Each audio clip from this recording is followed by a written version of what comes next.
Okay, so here we are in Colony Delta. I've already moved the humans, shifted resources back to the starport, brought them up. I'm going to collect the money for them. That's 612 more bucks, including the farming. I'm up to 25, enough to build a new spaceship. Not that that's what I want to do. The idea, though, is to keep this kind of rolling production going, where you're putting the colonists that hopefully you need, along with any military units that you might need, and dragging up the mining goods. It's hard to kind of optimize that. I'm not saying, you know, this is a game that has a lot of replayability. It's just a matter of you kind of have to... there is a little bit of thinking and process in here. And when you're dealing with your opponent, who's putting the natives, you got to hunt those suckers down, make sure they don't make your life too difficult. You know, you have some ideas that you have to kind of drive for. So with the humans having landed here, I've got a problem. I don't have a good port. I need a spaceport that's on the water. Now, I could build one anywhere, but then it's just a farming community that produces 5 victory points. The optimal place that I could build one, well, here it would be kind of neat. This would have been a nice starting place, actually. I didn't think about it too much because of all the oceans near it, ocean mining near it. But that's one opportunity. 1, 2, 3, 4, 5, 6, and my air cars could dump a load of colonists off there, and I could have a spaceport there fairly easily. The other option, there's a mining place here, which is going to produce the same amount of money.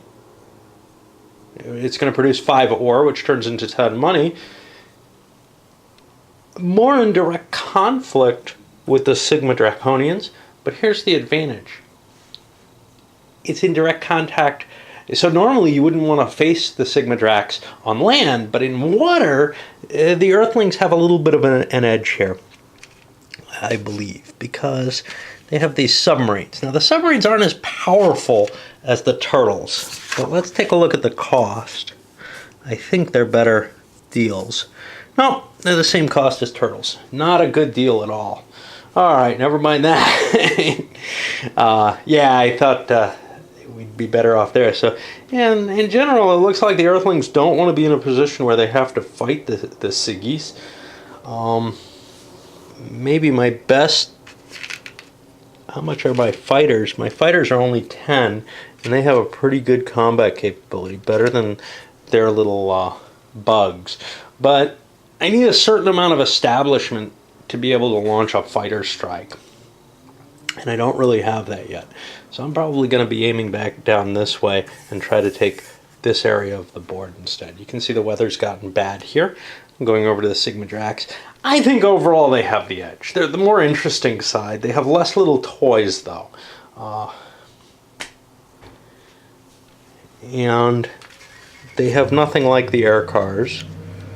Transport vehicles that can fly, that have a decent combat capacity. But does that really matter? Not terribly, because you can dump off your troops and move them if need be. You don't really need combat capacity in your transport vehicles, although their turtles have tremendous amounts. The one thing that I found as a problem that I really remember was I bought lots and lots of turtles, and I'm using them in a previous game, and I'm using them to deliver my mining goods all over the place. And, well, that's a significant part of my potential combat power. There are alternatives, though. You can use your spaceships with their 8 movement points on the surface, flying movement points, in order to transport goods. And they actually have a heavier transport ability than your turtles and such not. They don't take up stacking space. So there's some advantages there. Anyway, doing a little bit of swapping here. So like the air car, one of them moved here. No. One of them moved back here, picked up a colonist and flew him back. Another one moved here, picked up a colonist, flew him back, and then flew back with the mining materials. Those mining materials then got pulled back up to Terra, which is where we got the score. All right, on to the Siggies, I guess. A little bit of something that we haven't seen yet, or maybe we should have.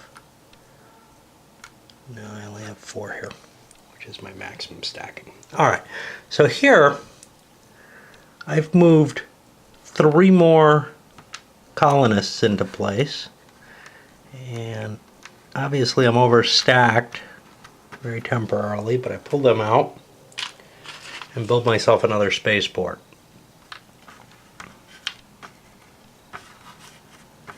And now I'm stacked fine. I've got transport capacity to get out. I could land ships there in order to expand into here, which would start to put a threat on the humans. This is actually the hexes should be bigger in this game. Over here, I had to move my soldier out temporarily, but he can come back.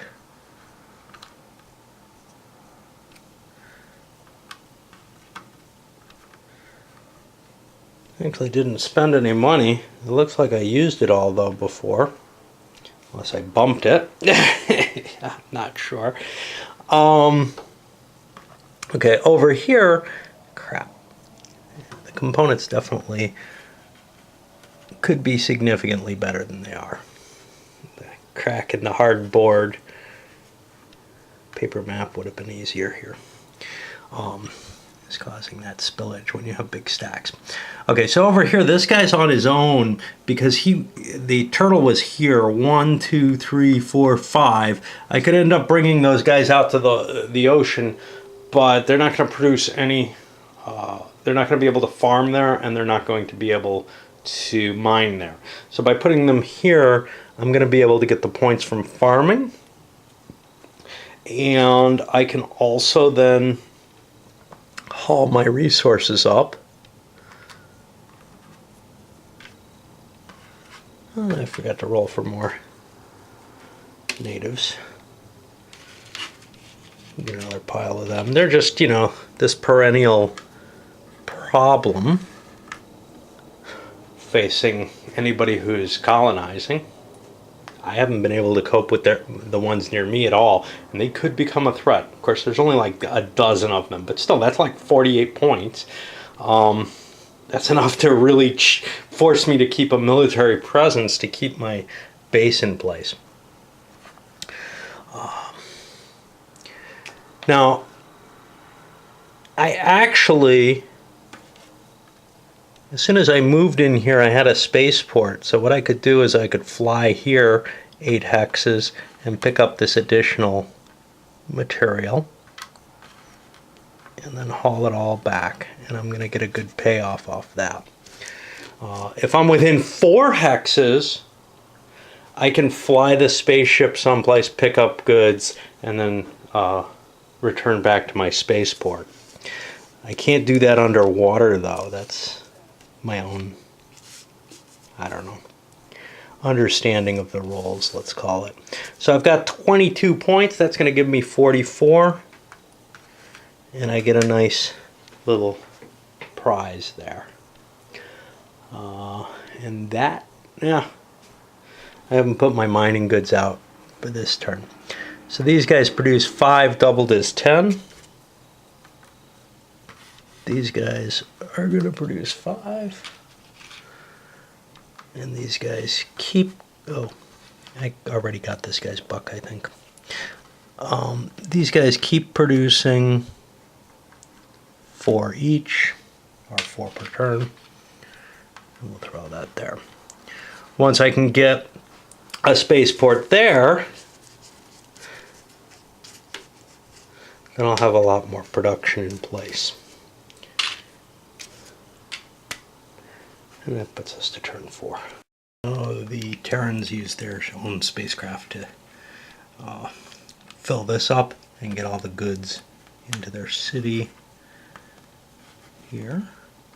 They're planning on bringing home. They're able to do that. And I pushed into place some 18 strength points of units against 12. That gets me to the 3 to 2 table. That's essentially the even table in terms of combat results.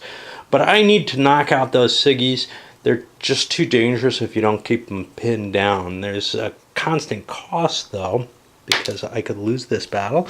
I don't. They lose a quarter of their strength. They had 12. That means they lose 3. So they're going to lose a unit, and they're also pushed out of the valuable mountainous region. There are no zones of control in this game, but these guys are good at defending in the hills.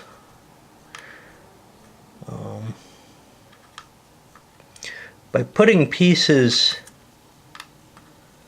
in kind of certain geometric patterns, you can prevent something slow like these natives from being able to reach anything meaty. Now I've got dead natives somewhere to pile up. And now I'm still not heading towards where I really want to go. Built some more troops, some more colonists that I'm planning on shifting around. Eventually I want to get them down to here, like I said. We'll see where we get with that as we close out the fourth turn. The Siggies seem to be trying to get by on the cheap. They threw a lot of soldiers into play here. They're not outside of the spaceship yet. But the biggie is they're only using one transport craft. I usually like to use two to keep that continual rolling situation where I can keep building units. You can see they have no money for next turn to build. They're going to be hauling up big chunks of money, no more than 50 ore at a time, but that's 100 victory points right there. But they figure that 25 victory point savings might be worthwhile, maybe in the long term. Probably they'll eventually end up building one, but it means that they can have more ground units on the board at this point. Moving my natives, and some new ones here, but moving my natives around trying to escape, they're going to get schwacked. I don't have the concentration of force while I'm trying to service, you know, my mines, getting new people there, etc. And to actually attack. Now I should have enough bug warriors down here to be able to attack fairly shortly. But the distances, well, the distances actually meant that the turtles all end up stacked here, so all the soldiers are here. So there's a possibility of an attack on this hex. It's unlikely. It's more likely that the natives are going to attack little areas where there are smaller forces to get knocked off. Just cause an attritional war, because, you know, there's like 40-something points here. That I wouldn't be able to get even 1-to-1. I'd be on this lousy 1-to-2 chart. You can't attack below that, I don't believe. Anyway, you can obviously see the Earthlings are managing to cycle their money, and once you get to a certain point, you really have to. That's the problem, is that I am going to have to spend that 25 bucks on another ship. In fact, I may have to go for multiple other ships in order to pull the resources up at a rate that makes sense. Otherwise, you'll be leaving resources all over the ground. You know, as every few turns you pick them up. But it's that kind of optimization problem that you're looking at throughout the game, along with the military aspect. You know, I don't think it's any more complex than most Euros are in terms of the kind of problems that you're solving, except you have this direct competition part in it. Not to the level that, like, you know, a complex war game would have, but still, it provides an interesting balance. The Earthlings conduct some battles. Well, the natives over here wipe out the one bug unit, and then get some more reinforcements. And then they got an exchange over here, which meant they lost, you know, a couple of soldier peacekeeper units, which kind of sucks, because peacekeepers are cool, but they cost a little bit less than the air cars. And the air cars are what I need to get myself over here and then start expanding into this area. At the end of 5, the Siggies engage in the natives here and got an exchange, pushed themselves into place. Brought their big shipment home of ore. You can see they have 60-something bucks. That gives them enough to get themselves up to where they can be launching a ship every turn if need be. The thing is now, you know, I kind of want to spend that 60 next turn, and if I don't save some of it, this is where the farming comes in handy, is that you don't really have to save all your money. You don't have to save the full 25. That's what I'm saying, because the turn that you launch your ship down, well, if you make 10 bucks off the farming, you know, you're getting ready for another launch already prepared there. So you can you only have to save 15 bucks essentially to have have another spaceship in place. However, I don't think the Siggies can build 60 bucks worth of stuff and make sense out of it yet. If they can, they probably will do it all at once. They've got some guys on a waypoint here. They just hit this island. Where are they going? Well, they're going actually here. I'm probably going to be using this as more my center point because there's a lot of oceanic mining there, which I'm just better at. Those turtles suck at transporting stuff into the mountains. Another option, of course, is to get the Capella. You know what I've been forgetting about? There's an option to use these tables in the advanced roles, and I haven't been doing it. You have to pay for most of them. Diplomatic and technological. Technological can improve your production capabilities.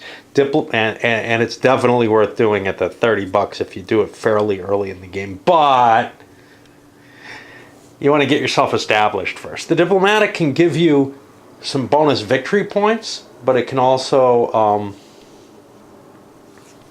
it can also generate things like truces and stuff. The victory points ends up not being a good purchase. Basically, you lose on you get the victory points 1 out of 6 die rolls, I think, and I don't remember which result. And you can see 2 of them are just no result, which is 10 bucks wasted. Whichever one gives you the victory points, it gives you like 35 victory points, which means you're paying, you're getting about 6 victory points every time you roll from that. So if you don't need a truce or you don't want the Capellans knocked out of the game or whatever, it's usually not worth paying for that. I don't remember what the political does.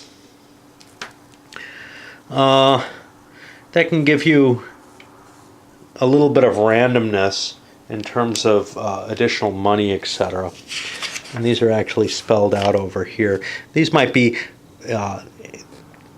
these are basically, if you're losing, it's probably worth trying to shake up the game using them. In general, I don't want to use them right away if I think I'm doing okay. And right now, both sides feel like they're doing okay in one way or another. It's not.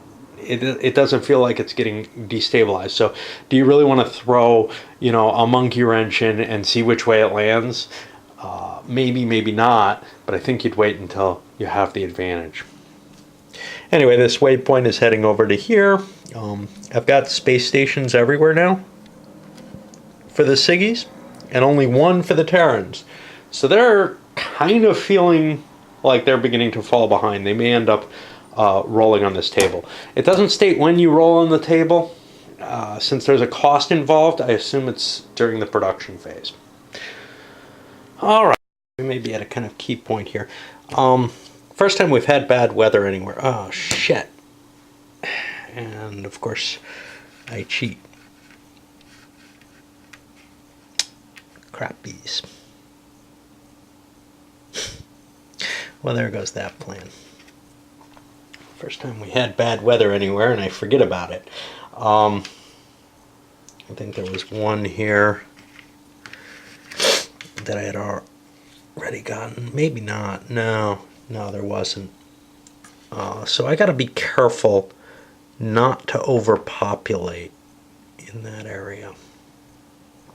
1, 2, 3. I can get. See, if I put 5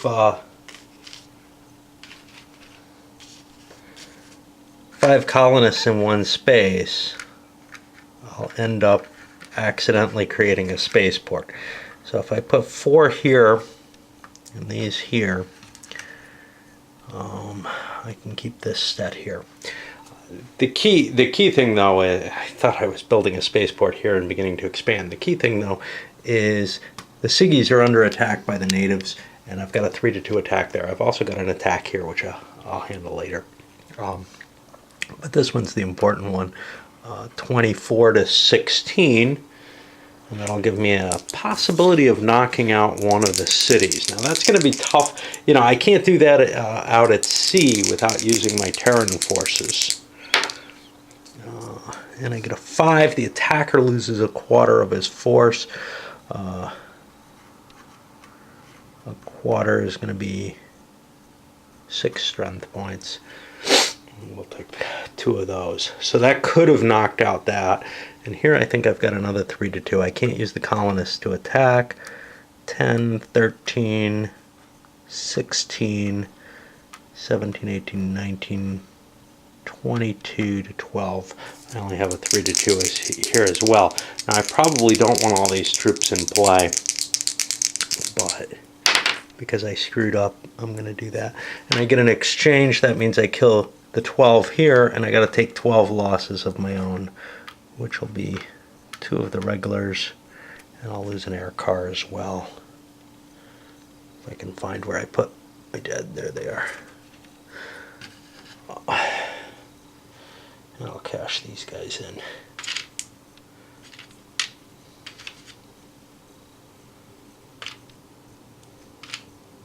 Oh well. Now I must advance with something here, and I'll advance a couple of air cars, I guess, because otherwise, well, there's no real risk there. Terran's building more forces up.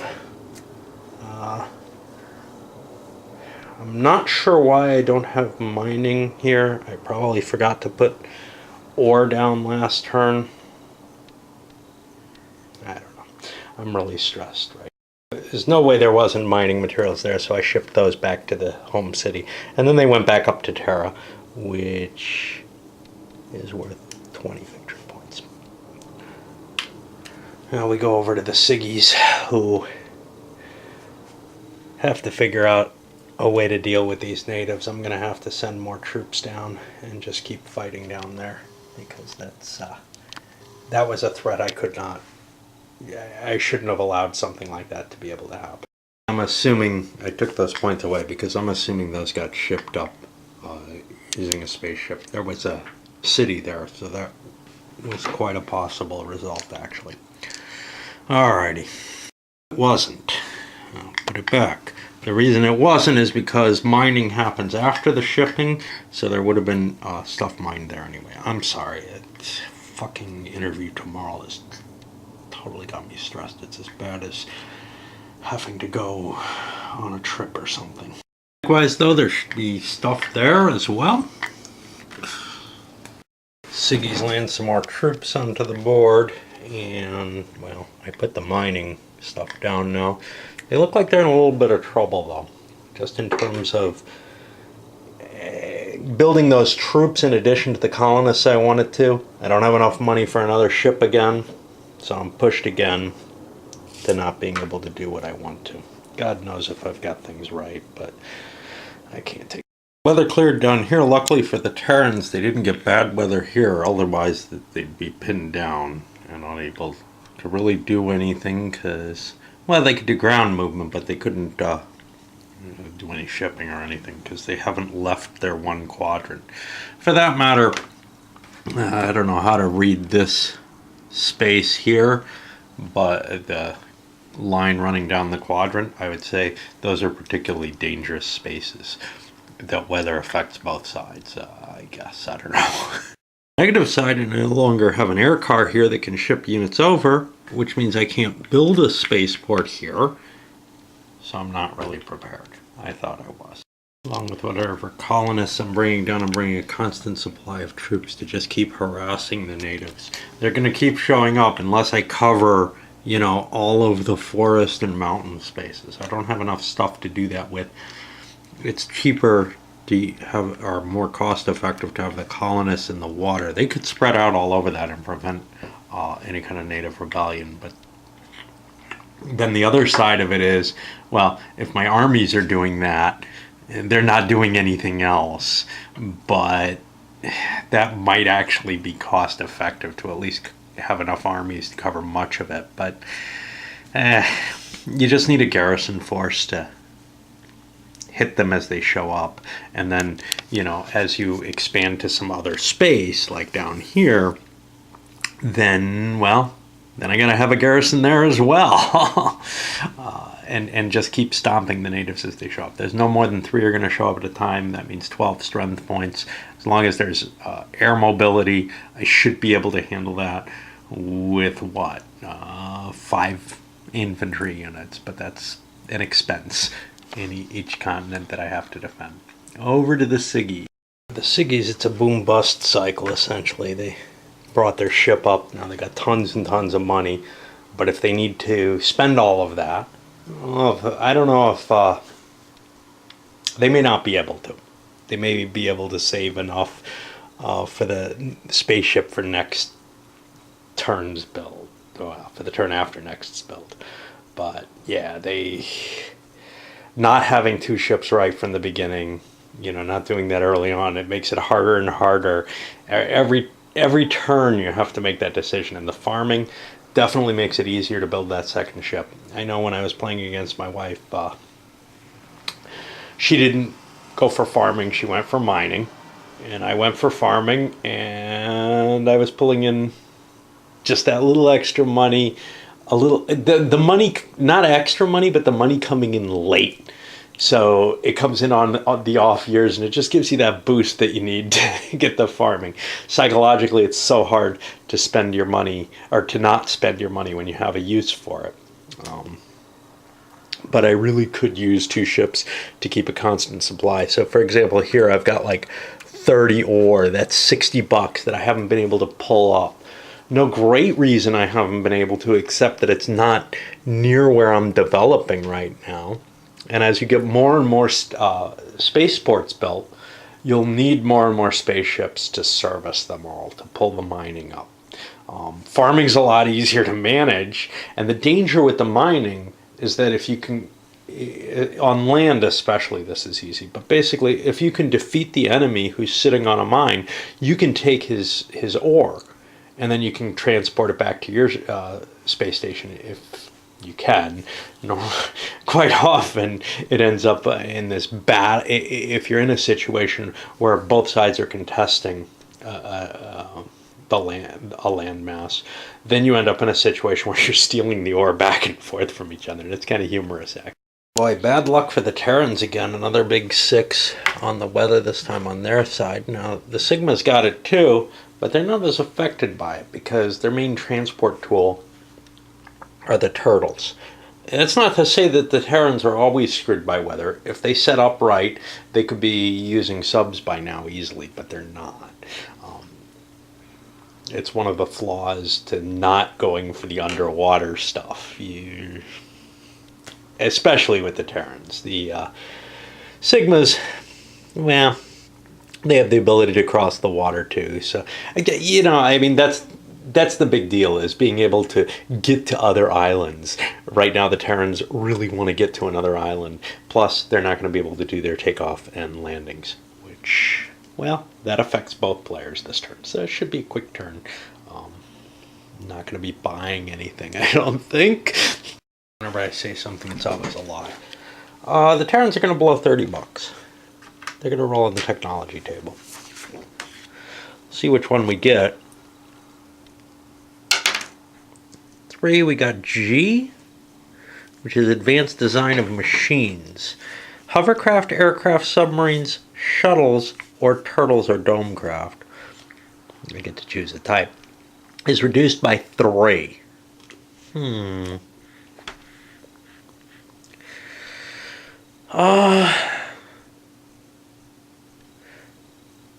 Aircraft.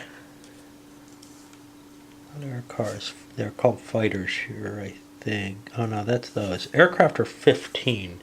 Wow, that's more expensive than the damn. Yeah, the Terrans have a painful cost of things. You know what I'm going to do? I'm going to make my hovercraft only cost me 7, I think. It's not really what I'd like, but I don't have a great option here. How about subs? They're 15s too, aren't they? Yeah.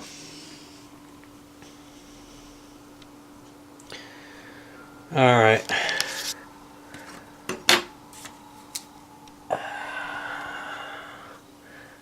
I'm going to make my subs cost 12.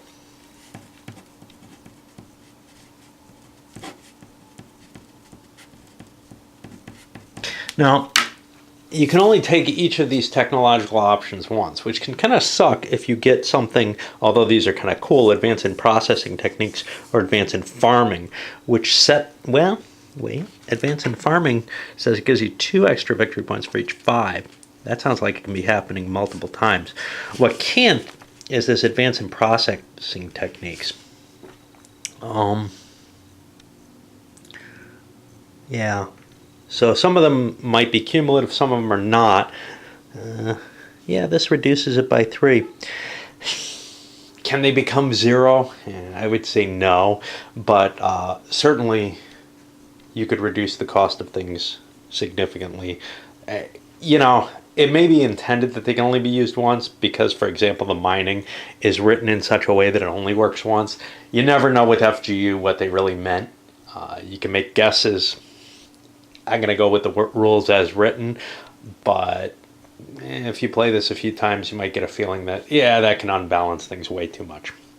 All right, well, it doesn't really matter because, again, I'm not going to buy more things, but I know I'm planning on buying some subs. I want to take the war undersea to try to fight the Siggies that way, or at least to exploit the ocean myself.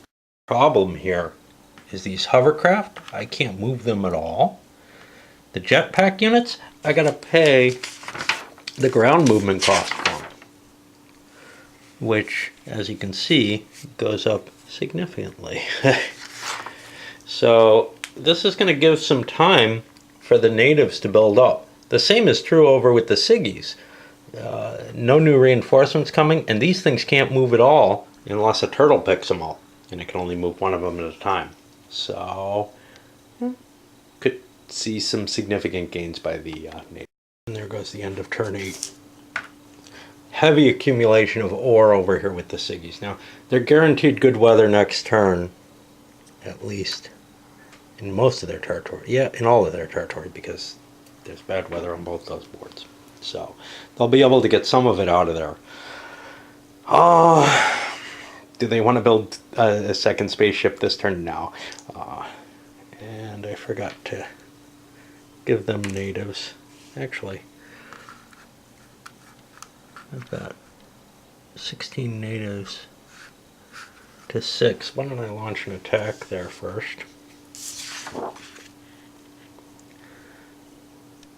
Could I hit this? I got a 1-to-1 attack against a city. That's worth taking. It could really wipe out my natives, but it could also knock out the spaceport. That's powerful. It's an exchange half. Each player loses half of all his combat factors. That destroys this, and the natives move in and grab the ore. Now, that's ore I could drop off if I like. If it turns out that I end up in a position where, I could grab that ore, and that's a serious setback for the Terrans there. And I get 3 new natives, which I'll build back here again. Oh no, I'll build them up here.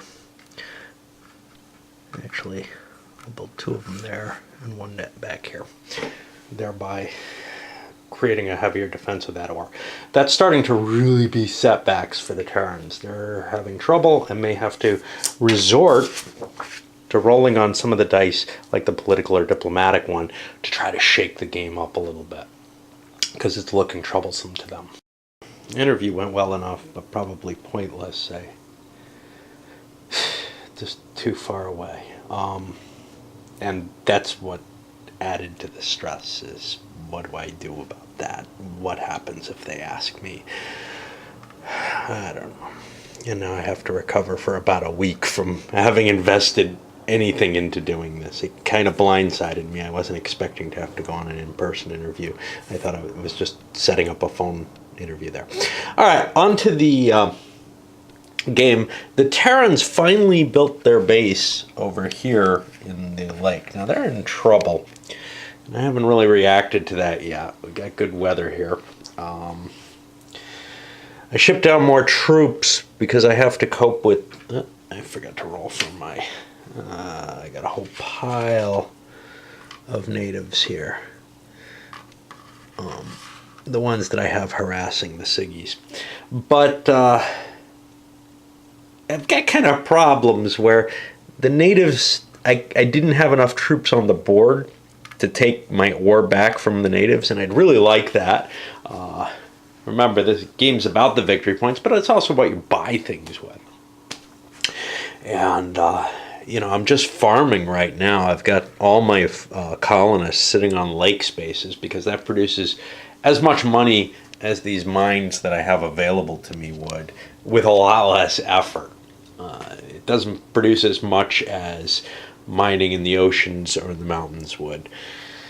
I feel like I have to, win the battle here, but now there's another opening, another front for the natives to start attacking me. That's going to be a tougher one to go on.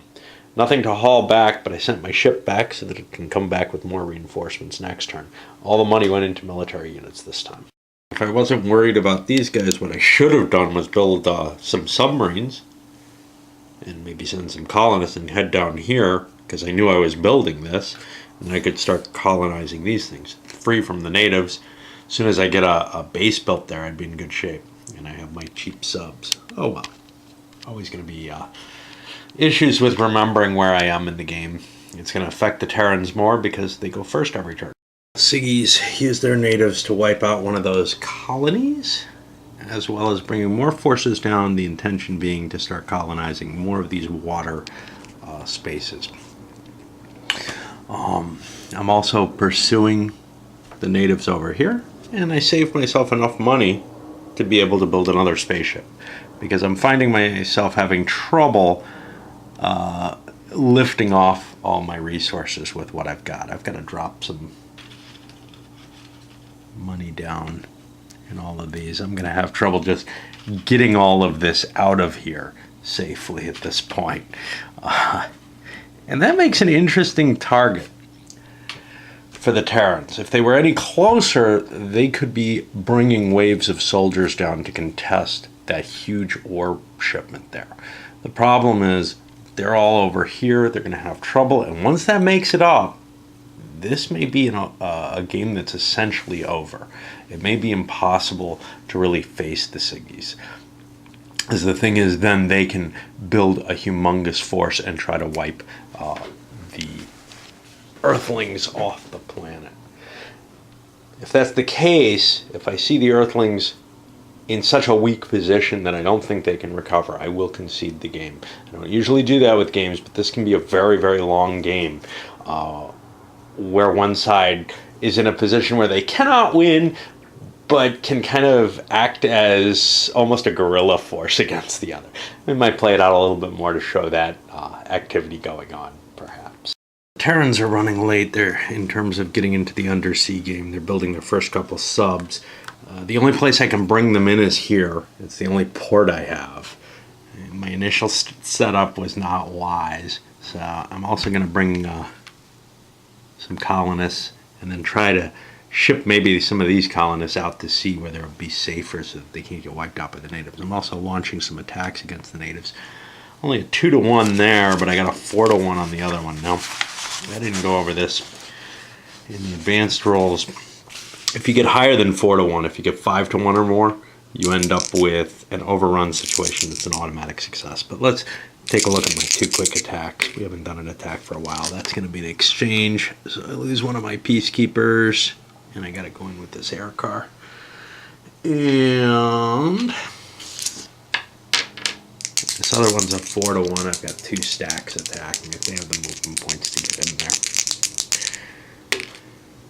And that's going to be eliminated, which allows me now to take back at least the ore that I lost, and I can start hauling that. The colonists were not involved in this. And now I get my farming money, which is all I really get. Over here by the Siggies did not go well. I lost half my forces against the natives. This is my vulnerability, and how worthwhile is it for me to keep this mine running? Maybe I should just abandon it and worry about an oceanic game. In particular because, and I probably cheated on this, my little tanks, and I lost one here that probably couldn't have made it there, have trouble in this terrain. So there's going to be continuous buildups of the natives here. The problem is I often forget and move as though it's one movement point per, but it's not. These cost 2, these cost like 4.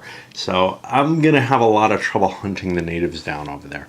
Meanwhile, I brought my ship back, tons and tons of money I was able to haul. 10, 20, 30, 40, 50, that's the maximum that a ship can haul. That gets me a quick $100, and I'm back to where I started. Yay! I have another ship in place though, so I can start pulling, you know, some of this money back as I go. I've brought one down here. I couldn't afford to bring any troops down with it though, so that's becoming more and more of a questionable position for me. The Terrans, well, now it comes down to perhaps a sort of race. As the Terrans begin to build up here, they're lagging behind, but they could conceivably launch enough of a naval force that forces the Siggies to throw their own turtles down in quantity. And they have quite a few that they can put down, more than there are subs, and they're more powerful, to drive the Terrans out of the sea if the Terrans try to launch some sort of threat against the Siggy position. I think overall the Siggies have the advantage. I think I've said that a few times, which is a little disturbing. But maybe some tweaking of costs or something like that could easily fix the situation. I've seen the Siggies do well too easily. Of course, maybe I cheat for them by letting their tanks drive over land easily. But the truth of the matter is the underwater stuff is more important, and in my opinion, and they have an advantage in that. It can't be hit by the natives, which makes it important. It's double mining value, which makes it important. And then, you know, my quantity of turtles on the ocean floor really gives me an edge towards dominating that more important terrain. On the other hand, the Terrans have sort of an advantage on the land, which you would think, well, that's kind of interesting, but they got so much to cope with it that it makes it a harder problem for them to play. All right, I think that's the end of the turn. And more. All right, sorry about that. The Terrans set up their little colony. I'll be getting some money to them for actually beginning mining again. What's going to be kind of hard is picking up my colonists. I don't have a whole lot of them. I'm going to need air cars to transport them and pick them up and drag them over. So I may keep shipping them into here at some point. Meanwhile, I'm trying to cut down on the native problem. Managed to pull up that ore that I found, and that's going to help me. That's a good $40. That puts me into a good position comparatively. The attrition that you take from fighting the natives ends up being a major factor. The more losses you take there, the less, you know, the more your money is being used. My fear with this game is always that it's going to be never-ending, that there's always going to be a use for points, and that eventually you come to some sort of total war. But the total war can't be won. So that's one of the reasons I'm saying it is going to end in a concession, probably, just because my impression of the game is that it's not going to end in 12 or 24 turns. It's going to end, well, maybe if somebody manages to squirrel away a lot of points over time and maintain a powerful board presence. But normally you can just, buy up tons of units, including lots and lots, you're allowed 4 of these ships. Each one can carry 8 units. You're not going to produce that per turn. So if this gets to a total war situation where both sides are able to fund big armies, then it becomes pretty clear which side's winning at some point or another. I guess. We'll see. I've never played it out to a dirty end. It's always ended in a concession when I play it opposed. And I don't know if I've played this solitaire at all. If I have, it hasn't been much. If this too early, it goes now. The Siggies had an exchange down here. Not a great result for them. They lost more strength points than otherwise. I moved away from here, but I'm beginning to concentrate on building up my natives over here. Constantly not really willing to use those event tables. I don't think they add a lot of opportunity for big advantages in the game. I owe the Terrans $6 though, because they don't add any advantage at all if I ignore them. Yeah, the subs that I built, I got it partial price. Anyway, another big haul, another 50 treasure. That brings this back up to 100, and it's going to be pretty tough for the Terrans to match what I'm able to pull out of here right now. The only way to do it is to invade and attack and destroy it. And once one side is starting to overproduce from the other, I think that's going to be pretty unlikely to actually happen. In addition to pulling the money up, we dropped another big load of colonists and turtles.